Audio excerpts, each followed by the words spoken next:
Clarification मुझे यहाँ देना ज़रूरी पड़ रहा है और ये सुनने लायक भी है।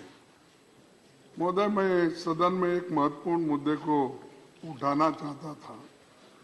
आप जानते हैं कि बीते कुछ दिनों से अरुणाचल प्रदेश के तवांग सेक्टर में चाइनीज इनकर्शन जैसे बहुत गंभीर मुद्दों को सांसद उठा रहे हैं। हमारी सेना बहादुरी के साथ स्थिति का मुकाबला कर रही है।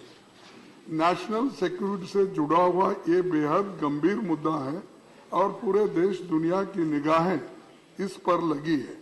लीडर ऑफ अपोजिशन होने के नाते इस मुद्दे पर सांसदों की भावनाओं के साथ खड़ा होना और तत्काल कदम उठाने की मांग करना ये मेरी जिम्मेदारी बनती है। इसी कारण 14 दिसंबर 2022 को मैंने सदन में इस मसले पर हस्तक्षेप किया। माननीय डिप्टी चेयरमैन आप थे, साहब ने कहा कि मैं इस मामले को इसलिए नहीं उठा सकता क्योंकि इस बारे में मैंने कोई नोटिस नहीं दिया है। मीडिया के एक हिस्सों में ये बात इस तरह रिपोर्ट हुई है कि जैसे मुझे नोटिस न देने के कारण टोका गया है। इम्प्रेशन हकीकत से दूर है, इससे मुझे तकलीफ भी पहुंची है। मैं इस संदर्भ में माननीय सभापति जी 9 दिसंबर 2022 को किए गए ऑब्जर्वेशन का हवाला मैं देता हूं, जो इस प्रोसीडिंग्स में है उसी का मैं यहां पर कॉपी बना लिया। सर, चेयरमैन साहब ने कहा उस दिन, we have two very distinguished people in this house by way of their designation. The leader of the house, the leader of the opposition, we have the former Prime Minister.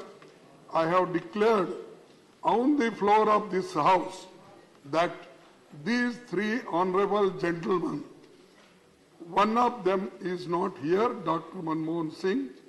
If they rise, I will not look at the rules book. I said so in your presence, and all you have to access to them. My ears will be open to most difficult situation coming from this side or from them. These are the words by chairman, he said. In view of this, I thought, मैंने इस वक्त को माननीय सभापति के एक वायदे के रूप में ग्रहण किया और महसूस किया कि ये पूरे सदन के लिए एक डायरेक्शन है। इसीलिए मैंने इस मामले में हस्तक्षेप करना चाहा था, लेकिन मुझे अनुमति नहीं मिली। मैं इस तथ्य से सदन को अवगत कराना चाहता हूं कि इस विषय में स्पष्टीकरण भी देना चाहता हूं और आपने जो चेयरमैन ने इस सदन में कहा, क्या ये सत्य है, क्या असत्य है?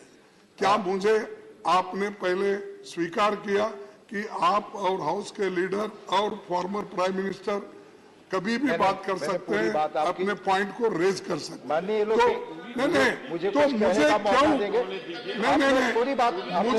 मुझे क्यों नहीं बोलने दिया गया? ये तो देश से जुड़ा हुआ मामला है और देश की रक्षा की देश के एक मिनट, देश के रक्षा के लिए और सारे सदन के सदस्यों की भावनाओं को देखते हुए मैं खड़ा हुआ। अब और मुझे आपने पहले कहा आपको खड़ा होने की इजाजत है, लेकिन ऐसा हुआ आपने कि आपको टोक दिया। मैंने आपने पक्ष रखा, मैं कहूं तो इसीलिए either sir you express the regret or you tell me that you have no power. Please